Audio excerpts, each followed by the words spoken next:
soft, og han kører det igennem, så kan du virkelig få den der dybde på. Det er det, der gør, at det lyder godt. Lækkert. Ja. Det er det, der gør lækkert. Ja.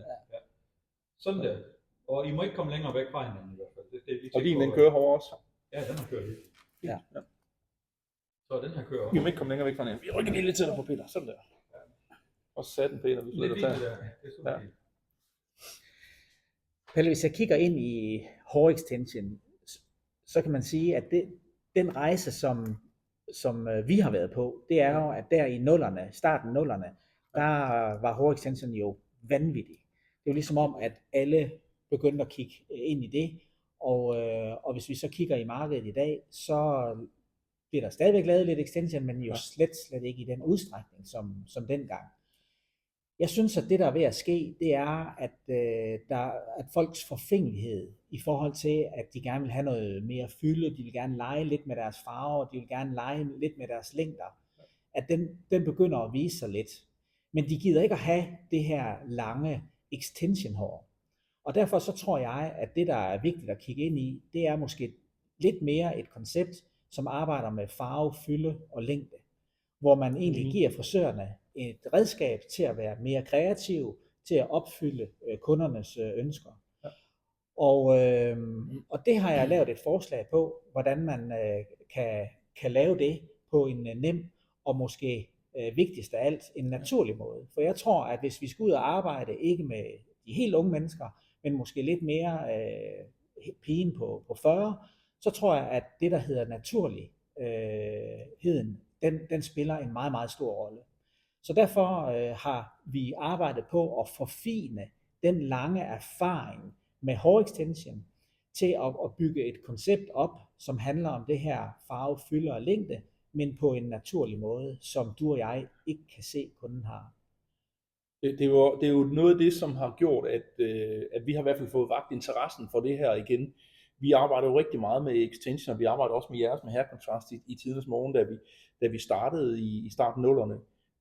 Og det marked, det boomede jo fuldstændig vanvittigt. Det jeg kan se i dag, det er, at det gamle marked er der jo stadigvæk nogle af, der arbejder med det, men jeg synes bare, at der er så meget større behov, end bare at lave kort og langt, hvis du forstår, hvad jeg mener. Men også, at vi har rigtig mange af de modne kunder, som du lige nævnte også, som enten mangler noget fylde i håret, eller som har udtyndende hår i toppen. Det ser vi jo hos mange kvinder allerede fra 40-årsalderen opad, hvor de næsten får den her lidt tynde top, der bliver blank, hvor man egentlig kan gå ind og hjælpe med at give dem noget mere hår på toppen.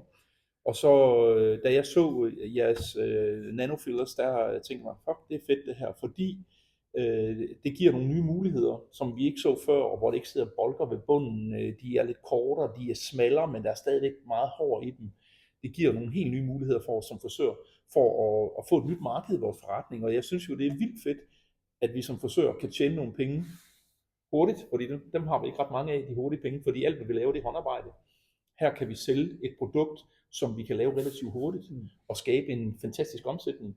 Udover at vi jo også hjælper vores kunder med nogle af de problemer, det går med, fordi, jeg ved ikke Peter, du ved for eksempel også med pletskaldighed, hvor mange der løber rundt derude faktisk har et kæmpe problem. Ja. Vi har kunder her i butikken også, der lider af pletskaldighed, og nogen har vi fået lavet specielt små ligesom stykker af hår, der passer på den plet, de nogle gange har. Ja.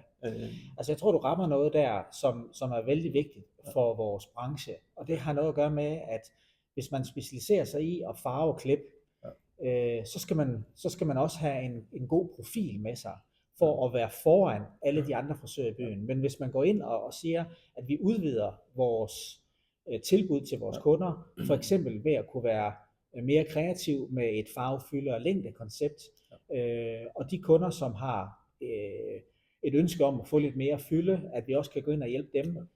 Vi kan måske være mere kreative, fordi de viser os et billede, vi umiddelbart ikke lige kan lave, men vi kan lige sætte nogle nanofillers på, og så på den måde skabe den frisyre, som kunden nu gerne vil have. Det handler vel så om at være nogle af de første på markedet, når der kommer nogle nye ting som det her, hvor vi virkelig kan gå ind og afdække nogle kunders behov, som jo nogle gange er der, og de bliver ved med at være der. Der bliver ikke færre, der får pletskaldhed, så vidt jeg ved, så vokser det faktisk lidt. Og man ved jo ikke, hvorfor folk de taber håret i pletter. men der er jo rigtig mange detaljer i det her, man kan arbejde med. Altså det kan være en front, hvis folk har tynde eller høje tændinger, det kan være et område eller en plet, eller og så samtidig med, at jeg synes også, der er de her piger, der bare har tyndt hår, der ikke fylder noget, som synes, det er fedt at få sat noget på, hvor man ikke har den der extension-følelse, men mere man får den her nano feeling, hvor det ikke ser bolker der, men du får virkelig meget mere hår, og det ser naturligt ud, fordi det er jo det egentlig handler om. Det er, at vi laver et stykke arbejde, som ser lækkert og naturligt ud. Det er jo det, folk vil have. Vi kender alle sammen de dårlige eksempler, der går rundt derude, eller pigen, der har fået lavet extension, der hænger 40 cm under kanten af hendes eget hår, men hun sagde, at man ikke har noget klippet af, fordi det skal bare se langt ud, for enhver pris. Og det er jo ikke det, jeg synes som frisør, jeg hverken vil stå indenfor, eller kan gå ind for. Jeg vil gerne have det til at se lækkert ud, og skal integreres med hendes eget hår. Det må være det, der er vores målsætning.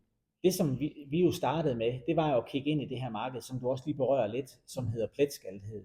Der er jo cirka 11.000 alopecia-ramte i Danmark, og hvis man mangler hår, for eksempel i den ene side, så var en løsning at få en hel paryk. Der har vi så gået ind og udviklet nogle forfinede produkter, som kun lige bliver sat på der, hvor problemet er. På selve området. På selve området.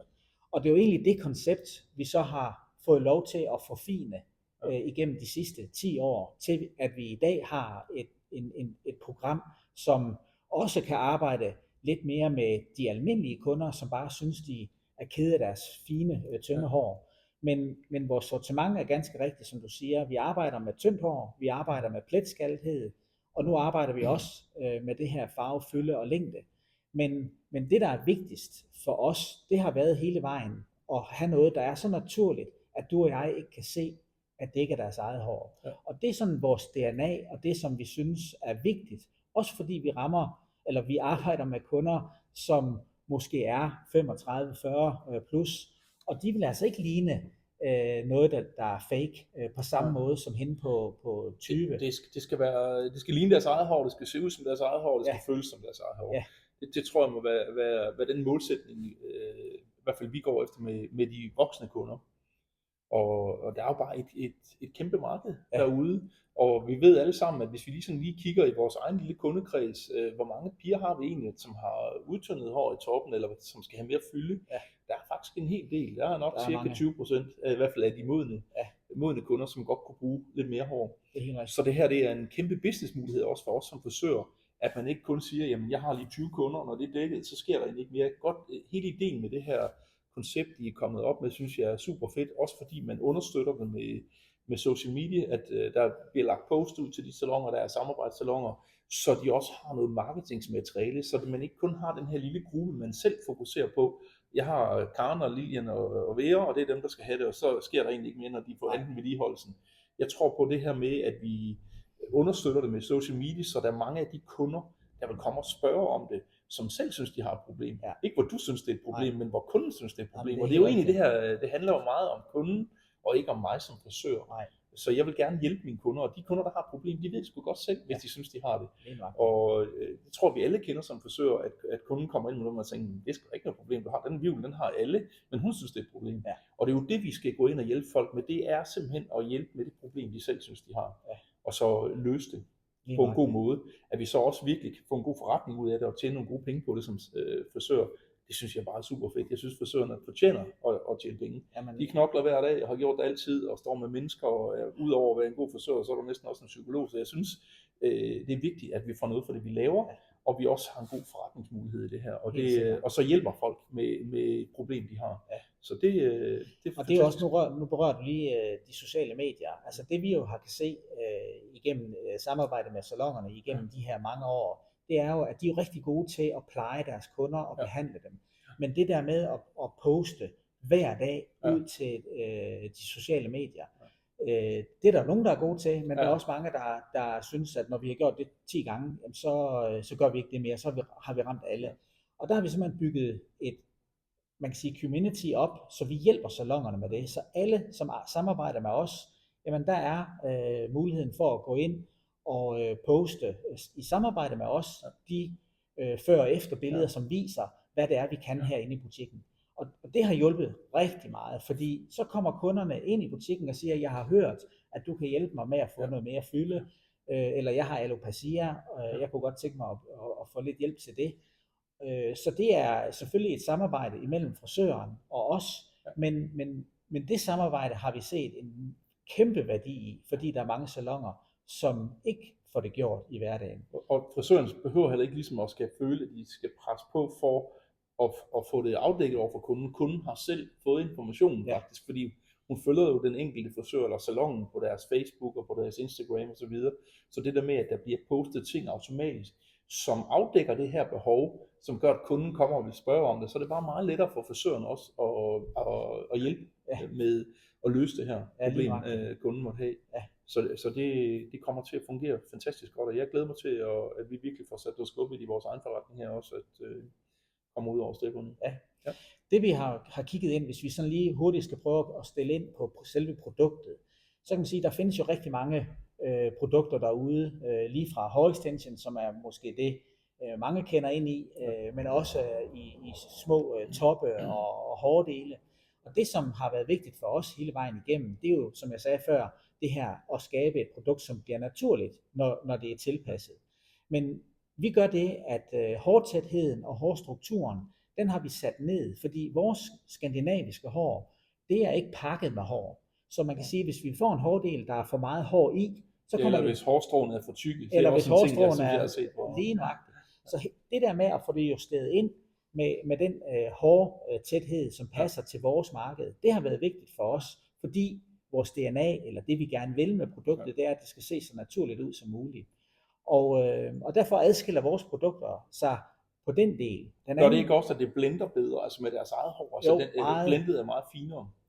Fordi det ikke sidder i så store klumper, eller man kan sige, at man ikke føler, at der hænger de der... Det kan meget let komme til at virke som lidt en hjelm, hvis der er pakket for meget hår i. Ja. Og så alle produkterne skal man som frisør gå ind og tilpasse til kunden, så det er ikke sådan, at du bare kan pakke den ud af æsken, og så sætte det på. Det skal personligt gøres til kunden, så der kommer din faglighed jo lidt ind i billedet. Men der tilbyder I jo også uddannelse omkring det her, ikke? Så folk de ligesom, får en ordentlig uddannelse og bliver specialister i det her produkt. Det gør man. Hvor meget tid skal man bruge på det? Altså hvad er tidsfaktoren på det? Jamen altså, hvis man bruger 2 aftener, så er man sat godt ind i selve... Og så er man faktisk allerede i gang. Så er man allerede i gang, fordi man har jo en stor erfaring allerede selv, og den bringer man selvfølgelig med ind. Og så er der det her med, hvordan vi lige kan forfine og gøre behandlingen helt rigtig til kunden, så vi får de bedste resultater.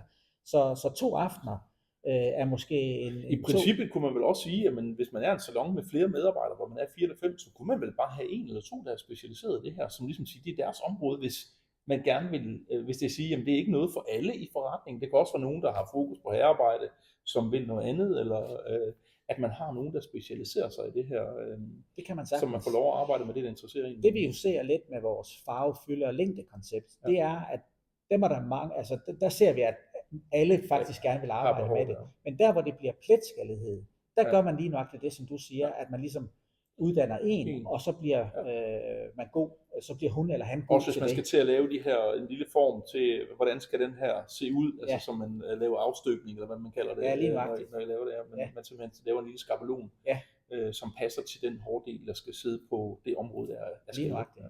Og så skal man jo også huske, at mange af de kunder her får jo en henvisning fra en læge, og det betyder, at når man får den, så kommer kunden typisk med penge fra staten af, som jo er med til at betale for den her hårdel. Så selvom hårdelen måske umiddelbart kan være dyr, og det kan være måske 3.000, 4.000 kroner, så får de en stor del af det beløb refunderet igennem deres sygdom. Og det hjælper jo både dem, men det hjælper jo også os. Så her lyder det lidt som om, at vi har virkelig et nyt lille niche-produkt her, som der er mange, der faktisk har brug for, og som ligger åben for alle de salonger, der kunne være interesseret i det her, og som kunne komme til at tjene nogle gode penge på det her også. Fordi at the end of the day, så skal vi jo betale vores regninger, og vi har nogle medarbejdere, der gerne vil tjene penge også, og som også er delvis provisionslønnet, så det er jo også en kæmpe mulighed for dem for at få lidt ekstra med i lønningsposen. Det er der ingen tvivl. Og det her med at distancere sin forretning i noget, som ikke alle løber efter, Det tror jeg også er vigtigt, fordi at konkurrencen den er stor derude. Ja. Så hvis jo mere man har at tilbyde, jo flere Mere bredde, ja. Man har flere varer på hylden, det er jo nemlig end bare en klipning og en gang striber. Ja. Super fedt. Hvad så, Michael? Var det ordene? Pisse godt. Det var